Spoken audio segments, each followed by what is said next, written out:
Cómo se fueron,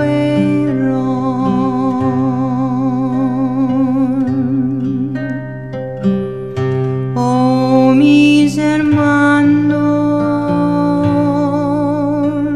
hermanos en gracia.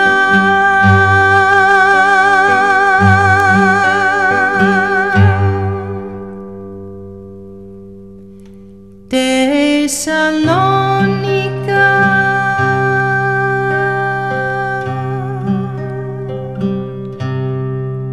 y de Larisa,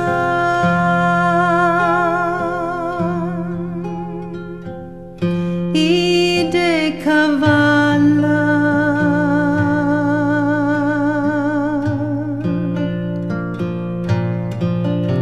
de Xanthi,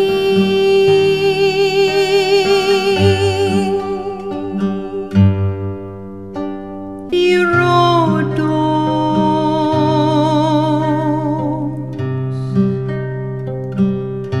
y de la Drama,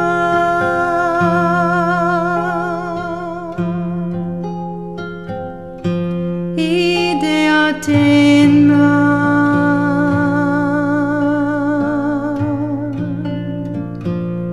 y como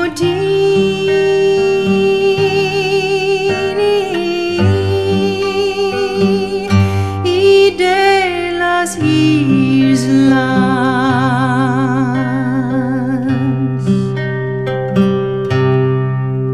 las islas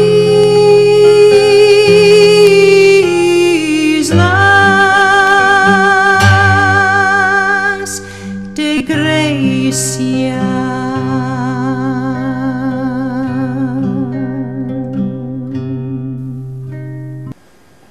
That's my father, Abraham. Abraham. And your mother? Estrella. Estrella. That's beautiful. And how many brothers and sisters did you have? I have an older brother, an older sister. I was the third, and then my sister, younger sister. My brother name was Edward. How much was he older than you? Yeah, he was older. He was born in 1916, 15, 16.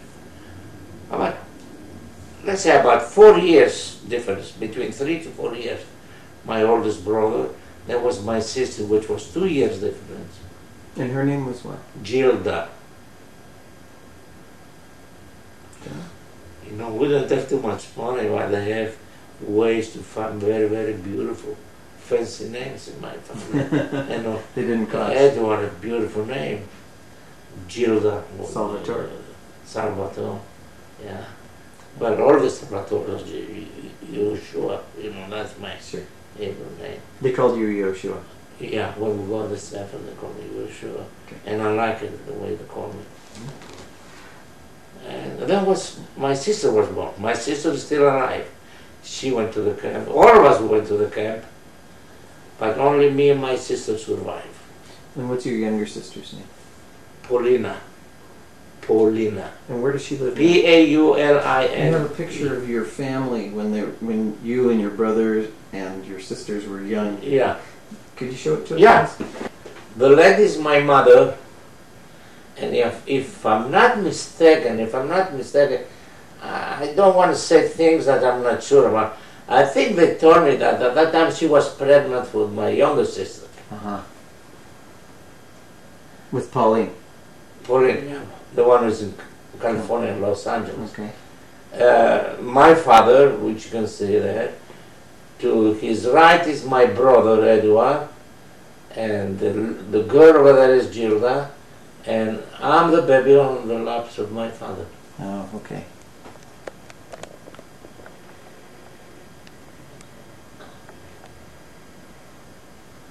That should be approximately, take it or leave it, about 70 years ago. In 1920, 21. Okay, thank you. Yeah. Okay. I'll show you. You want to see the picture of my brother? Sure. That's the picture of my brother when he was 24, 25 years old with his wife. It's about a year or two before he was killed in Germany. They killed in Germany. This was My this was still in brother- Greece. He was still in Saloniki Right. at the time. What was his Yeah. wife's name? Allegra. And did they have children? No, they just got married before leaving for the convoy to the trains. Did she go too? Yeah. Excuse me, and this is my, as long as we're Okay. and this is my sister Gilda. Oh yes. Uh, How old was she in that picture? mm, let me see, it was about 20, the 20s, early 20s, I don't know if it's 22, 23 or 21 or 24. Very, very brilliant girl. Well educated, she graduated also, grammar, high school, and she was a seamstress, a good seamstress. She learned the profession, and all of us, we have to learn something in order to Right. make our living. Thank you. Now, what earlier about how nice your family life was and the relationship, and seems like a fairly normal situation in terms of, and you've described your family as being very average but very loving, that you took care of each other, that you had special feelings about each other.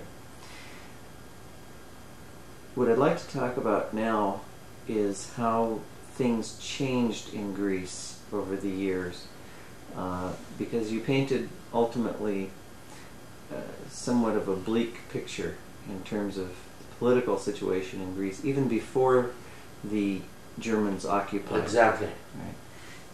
Can you tell us what changed? What were the turning points in Greece that made your life change Well, in these ways? in the early 40s, they have elections there, and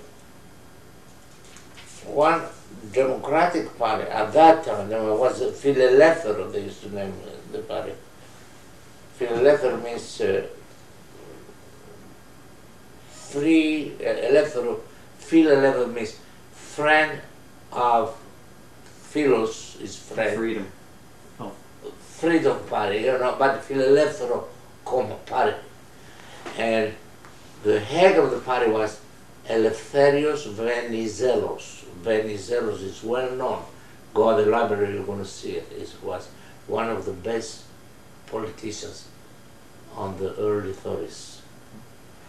And this person won the elections, and he started to put the seeds a little bit stronger for anti-Semitism. Because the other opposite party that was in the elections was favoring the Jews, and the Jews give the vote to the other. And this formed a big hate to this particular party. Not only to him, to all the members of the party. And they start to misbehaving with the Jewish people. And whatever they were doing is very obvious that they didn't like us. So from this stage, we start little by little getting worse every day. I don't know how, and I don't remember consequences, but the fact is that we start to have cases of not attacking Jews, but disrespecting Jews, doing things against a Jewish business establishment or something. And Then in 1935 they formed this particular party, which was the Three E's. See? I see. So that the Three E's was an offshoot of this one. It's a continuation of the other, you understand? They formed the party. And most, I would say, the majority of the members of this organization, they used to call national organization, were members of this particular party.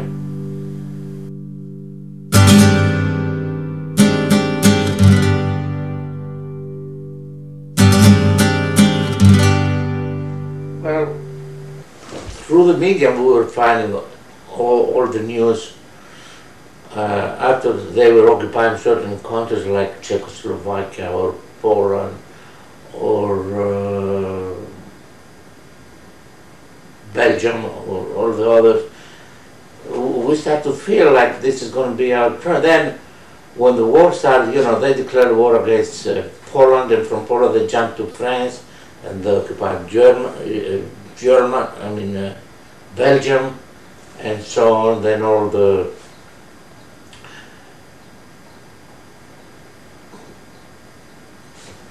the ones that north of Belgium is the Scandinavian countries too. We were following the events in Europe, and I'm very, very familiar. Like I said, I have a very, very bright memory. And when they started the route, they turned the other way now. They started to go to the south. Czechoslovakia was already occupied, and they started to go the other direction, which is Bulgaria, Romania, Yugoslavia, and pretty soon we find out. In the meantime, at that time we were involved with Italy. With Italy, we were handling the Italians with very, very good results. At one time, we kicked them out on the other side and sent them back to Italy. And I was in the army at the time. I was in the Air Force. I was a participant of fighting the Italians at the time, with whatever position I had. A person can be a cook, a person can be a pilot with you know what I mean. I was there.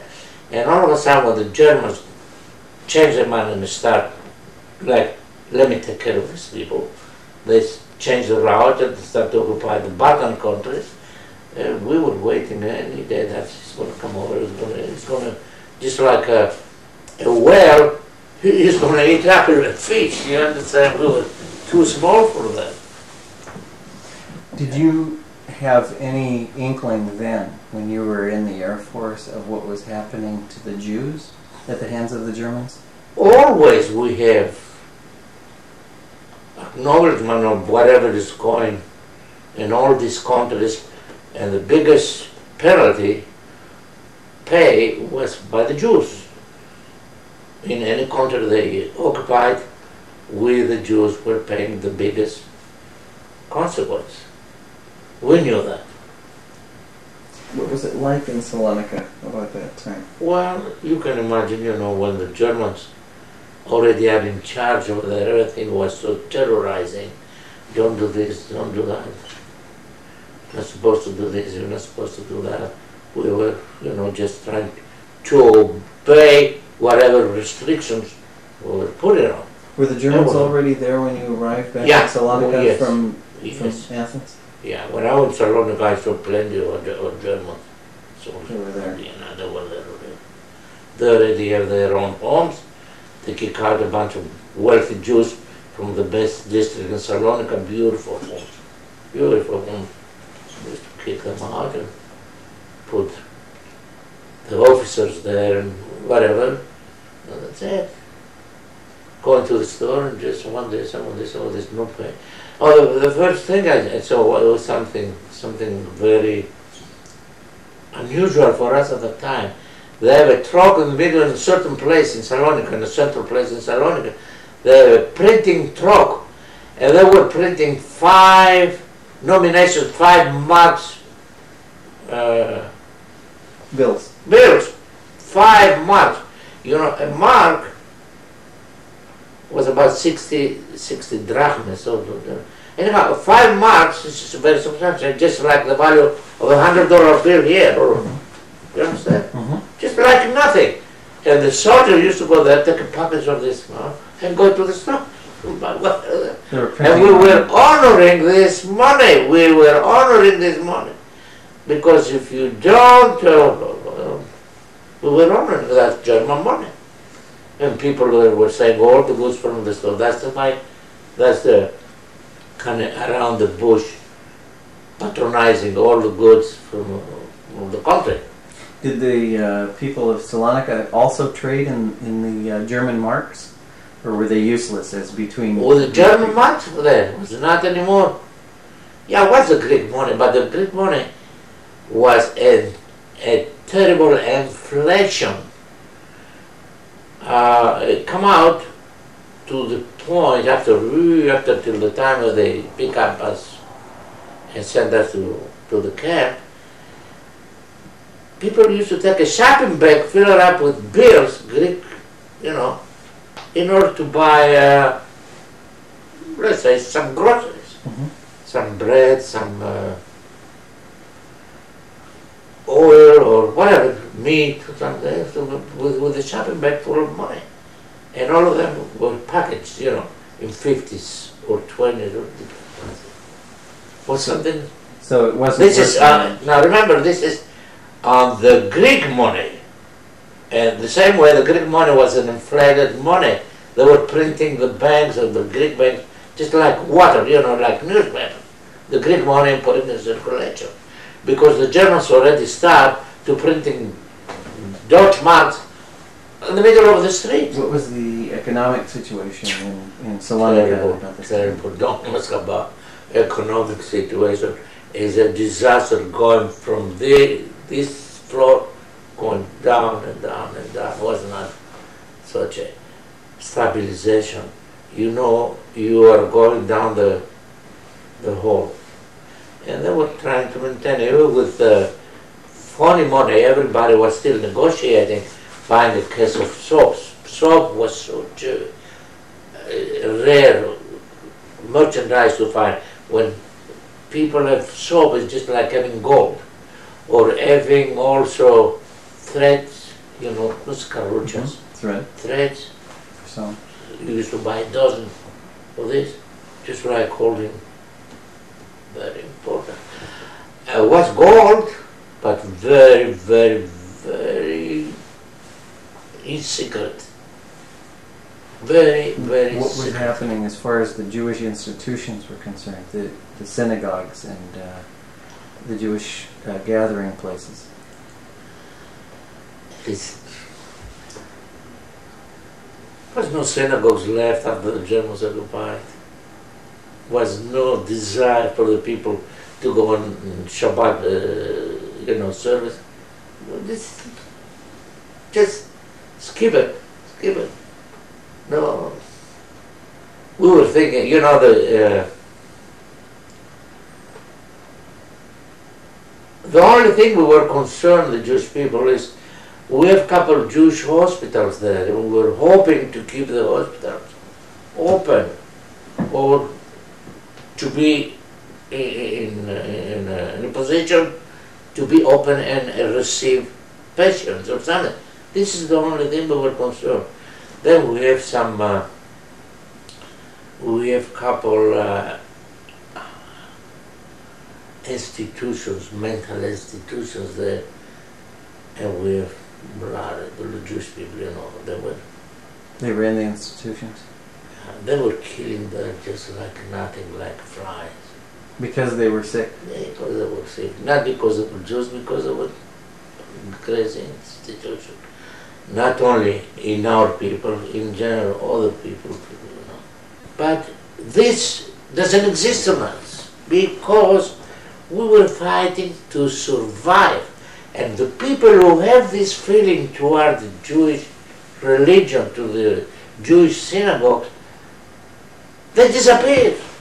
They don't want to even take a chance to open the door of the synagogue and invite the people for services. Are you with me now? Yes. Maybe it's a little bit kind of, yeah. Was something that this is a necessity. The necessity things for us is how to survive today, how to survive tomorrow, how to survive till next Saturday, because of such and such, there to grab some people. That was our concern in life. Did the Germans close the synagogues also? I don't think they closed. We closed voluntarily ourselves. Voluntarily ourselves. How you dare open a synagogue for services when you know in such and such a section tomorrow or Sukkot Gilead? You gonna go and have service on Saturday? No. To catch all of us together? If you were That's afraid nice. to congregate as Jews, Yeah. what did you do at home? Did you continue the traditions, Pesach, the holidays, things of that kind? At home was, we have a sick in the family. And the doctor only has 2 days to live. What's going to be your concern? It's going to be a concern to come out and start the candle? Or the Kiddush? Your concern is this diet. That's what our life was there. How to survive. Was there any, during the occupation, was there any abuse or killing of Jews that you knew about in Salonika? Plenty. What was happening? Plenty. I cannot name person or this or this or this. Plenty. They killed 5 Jews over there. For what? They don't give you no reason. The only reason they used to close a certain district every once in a while and come with a truck and go inside and pick up all the mails and put on the truck is because maybe on the way to go to Athens the train was derailed. They put a bomb, a dynamite, who knows. And for the consequences, they used to take 5, 6, 10, all depends. They used to take this, and then if you do again, they used to take whatever they were sending these people, they used to look from there and put in the execution. Do you know when the deportation, how much before you were deported, the actual Well, deportation? I would say about a month, average a month, or something like this. A month and a half the most. Yeah.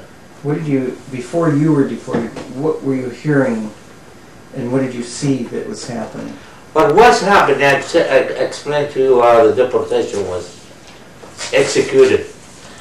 We were living almost like in ghettos. In a certain area they make a ghetto.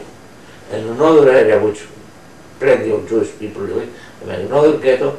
And here was another ghetto. Actually it was 3 ghettos altogether. One was, let's say, north, the other one's in the south. I was in the center, the city ghetto. So, and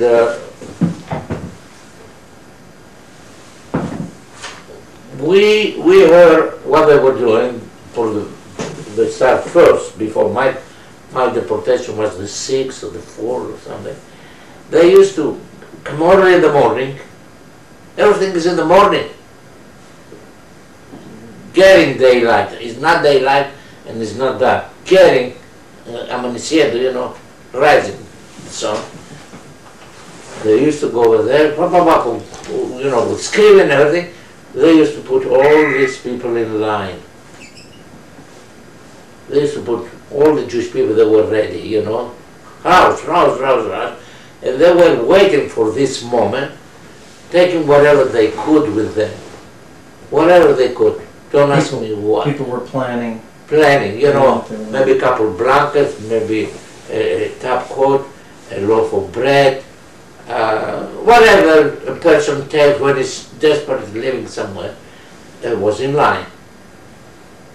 And they used to walk all the way to the north side of the city, but they went on the other side of the city, which was the railroad station. And right there on the outside of the railroad station was the other ghetto, which the name was the project of Baron Hirsch.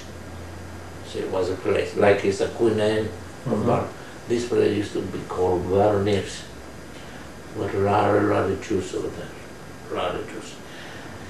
Not only for these people who were living there, close, all the people who were very close to this area, the Jivarda, the Yaparsky area, plenty of Jews. They moved all of this over there. And one day, you know, in the ghetto, that's considered the ghetto, and right there was a mental institution to Jews. We used to go by and see people that didn't even know what they were doing. Anyhow, so the next day is deportation. They used to go with your mother, your brother, your father, go on the street, on the stage of the cars, cross cars. Did you know where you were going? We didn't know nothing, remember? Nothing. What did people Because think? if we knew, wouldn't be such a catastrophe. What could you have done? We didn't know nothing.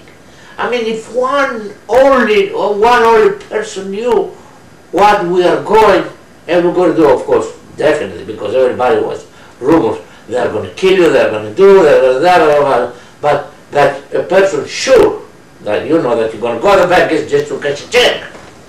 You understand my point? Mm-hmm. That you know is for killing.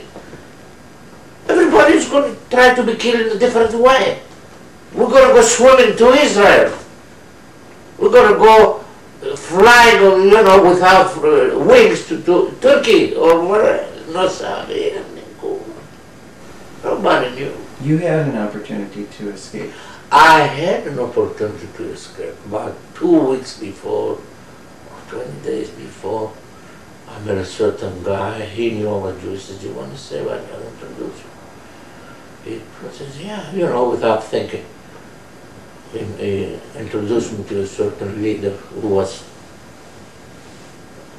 you know, trying to find people and take with him to the mountain.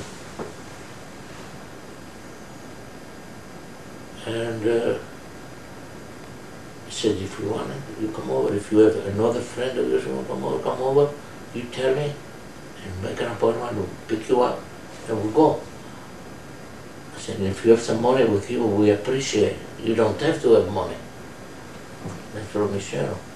"If you have some money with you, because we're going to appreciate it, because it's going to be for us." You know, just They'll use it for the cause. helping the cause. You know what I mean? Well, I'm just, well, that's okay. He said, "Come on, no problem." I say, "If you have some, don't leave it here, because it's yours." Yeah? All right, let you know. I went home now. How can I tell my father? Anyhow, when I opened my mouth, I said, "Dad, I want to talk to you. What is it?" And I said, "I'm going to leave." "What do you mean you're going to leave here? What are you going to leave?" "I'm going to go to the mountains with the partisans, because wherever we are going, they are going to destroy us, they are going to kill us." My father turned his face for the first time in my life. I never forget this. I'm going to die, I still this the rest time. Whatever I saw my father, I look at him, start to cry. He says, "Salvatore, you're going to leave me taking care of your two sisters and your mother?" I say. He said to me, "I'm an old man." He said, "You expect me, and you are the young man in the family, to protect us. You're going to leave me?" I didn't say one more word. I said, "Forget that, I'll stay with you."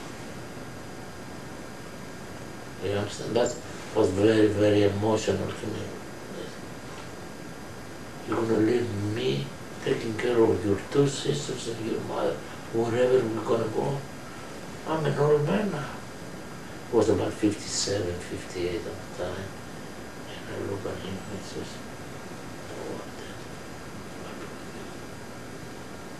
at least I gave him the satisfaction not to get panic that somebody's going to be with him one day." That's good.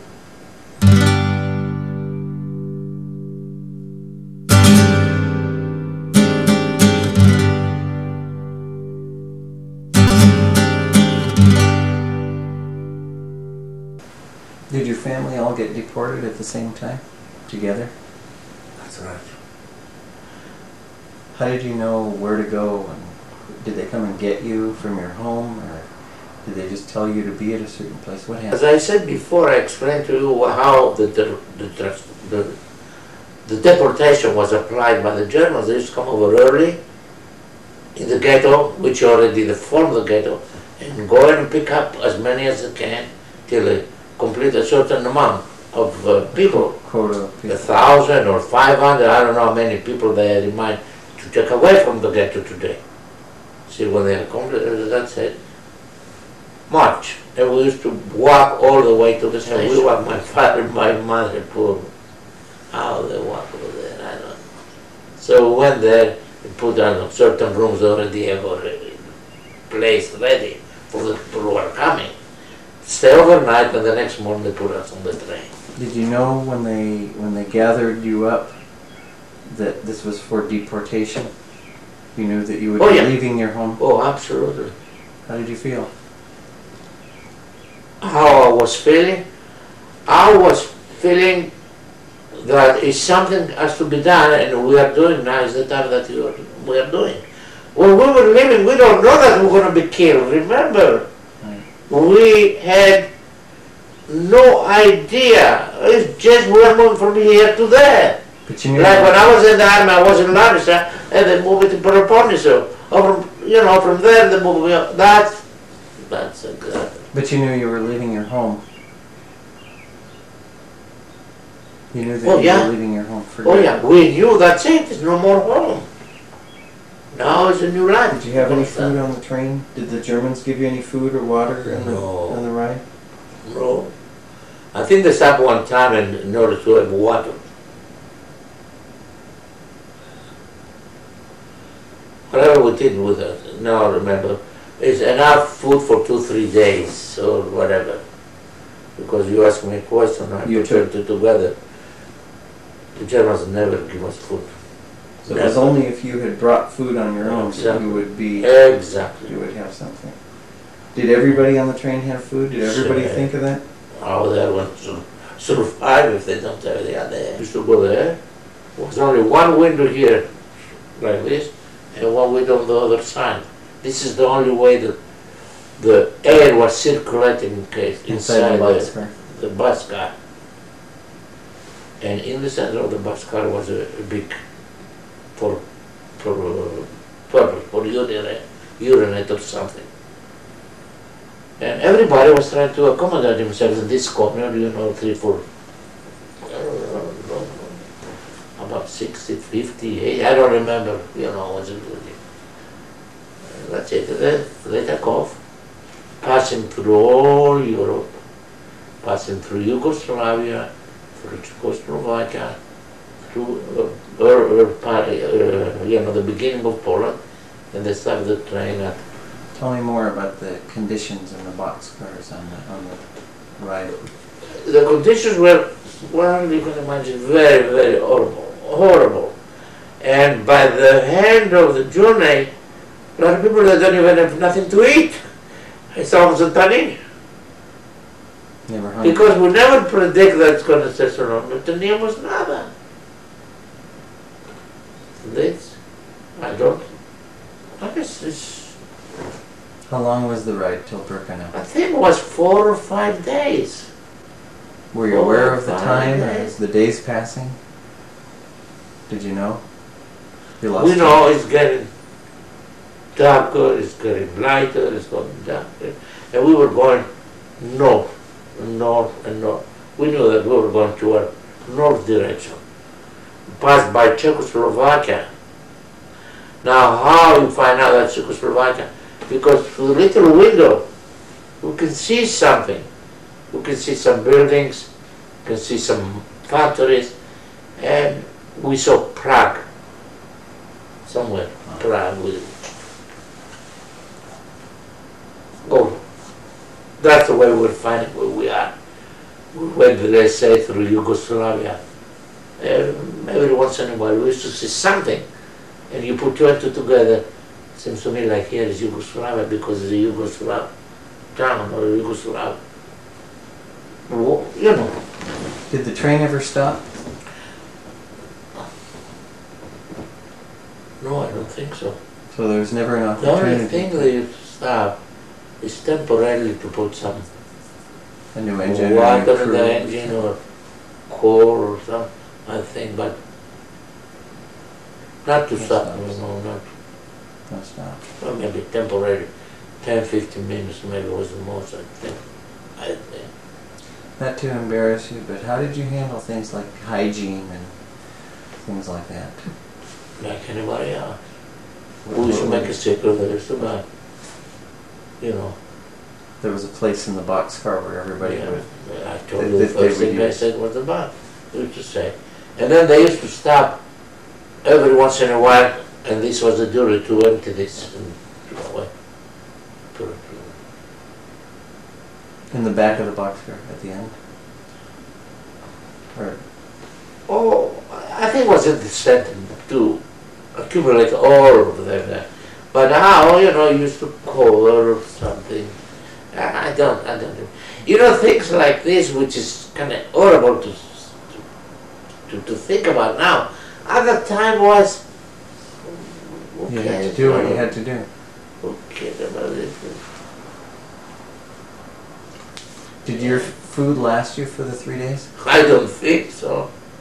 I don't think so. Sometimes I wonder how I survived. I don't remember, you know. How you survived the trip? Oh, absolutely. Was there sleep? Was there... Oh, sleep, yes, plenty. What we used to do is just sit down and one on top of the other. I used to sleep on top of my mother, let's say, or my father, and another was on top of me, you know. That's the way. Que se deve estar dormindo. It's not like. Not like a real sleep. And then the train finally did stop. Tell me what happened when it stopped in Birkenau.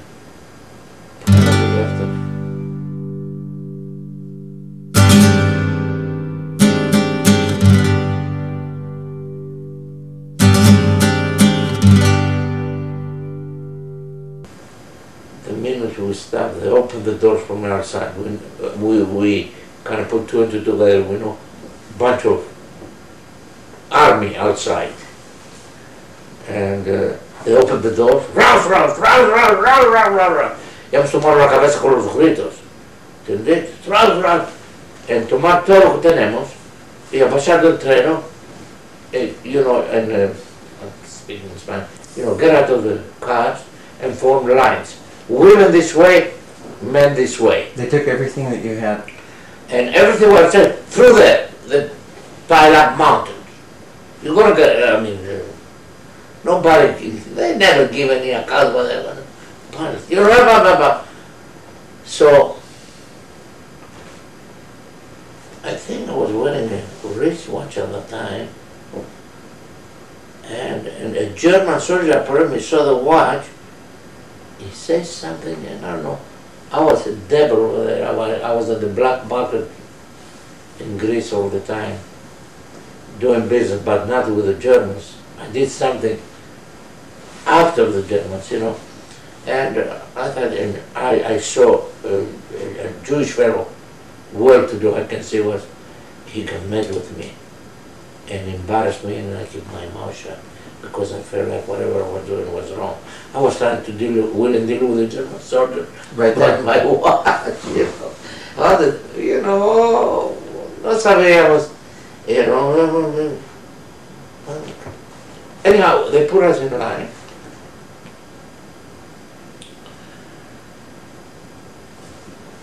Left, right, left, right. All the older people, all the ones that they felt that's not able to walk, to the left.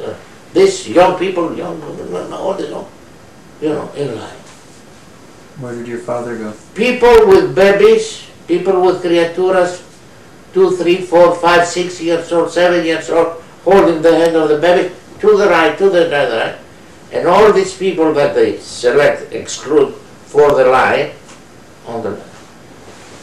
And after the finish, they took all of us, which was on the line for walking, they took us and we walked all the way to Birkenau from the station. Birkenau is located right across from Auschwitz. Only the railroad tracks separate the one town from another. The one camp, I should say, not town, from the other. So they took us, and immediately they took us to a certain block. It was cold, you know, after all it's a different climate there, even if it was April. And I think it was early in the morning, you know, kind of 10, I don't know. The only thing I can say is they put us in a block, empty, completely empty, and they disrobe us completely. And put us in line, and then we go off the shop the laquette. Just icy water coming, that's all. Icy water. We were starving, and we were weak and almost sick, and they put you on the shop. Until I just went through, y salí. And I think that's where I met my brother, you know, and he did the same thing. And we went on the other side, of course, all whatever, our belonging, again, mountains. Put that. They took all of this, who knows? Whatever he had left. Wherever, you know. Where did your father They go? used to call this is the Canada. Canada,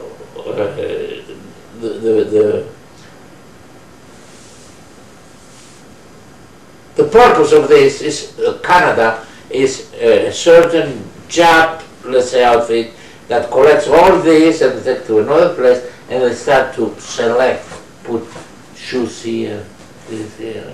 That was the Canada. My younger sister is in Los Angeles. She was in this commando, Canada commando. See? But we learned this after months. So they took all this, and we were on the nude. They pushed us. They went to another, and they give us clothes finally. They give the prisoner outfit. And then they put us again. Everything was in line. They put us the tattoo, which is this one here.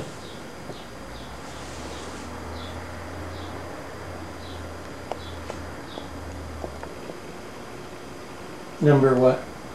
114, 131. Another guy was already putting a ticket, and they put the ticket also, you know, they show the ticket on the jacket, and that's it. We took care of all of us with number in the arm and the same number on the jacket. with a Magen David also to know the other that we are Jewish. And then they took us to a block. Certain people of this block, certain people in the other block, you know, were plenty. Was there a selection then too? Were they No, separating you know, they take, let's say we have room for 200 prisoners for this. When you come to the 200, that's it, then the other 200 go on the other barrack, you know. And going back to when they took you off the train and they did the selection and where everybody went, did your father go left or right? they already put on the side with the older people. He was with My the- mother, the same thing with the older ladies with mothers with kids. The most horrible thing is some young ladies, and they have one or two kids. The one was a baby, the other one was 2 or 3 years old. They hold the one and the other, and she wants to go with the other. No, one more, you know, just to push her over there. They separated the children from Yeah. the parents. And we don't know. And then we say, you know, some people, no matter, we knew how to speak a little bit German because we lived for about a year and a half. Oh, they're going to come later on. Later on, they're going to come, they used to say. That was the answer. You know, that's the way we understood from a person who knew a little bit German. And finally, after we went through all of this, we went in the barrack. Then we saw from the avenue, see the barrack like here, and here is just a barbed wire, and then it's just like a road from the station to the crematorium. And we saw trucks full of people. And we looked, they were all the Jewish parents with the kids, the old people, and they were taking these trucks direct to the door of the crematorium and unloading them, then going back and bringing some more. By the time they go back and load the others, the ones they left there, 5 minutes later they were dead. Okay, they were doing the same thing to them to undress. Now how do you feel? You have to go, you put yourself in this situation. You are a grown-up person and you are among all these people, and forced to undress in front of your daughter with a little girl or a little boy that he has on her head, to undress. They said they're going to take a shower. You know, it's funny, degrading you, you know, your, what's the right word? Your respect for Respect for humanitarian respect, degrading. My father, I'm going to see my daughter with a little boy or whatever, you know, everything. They open the doors, but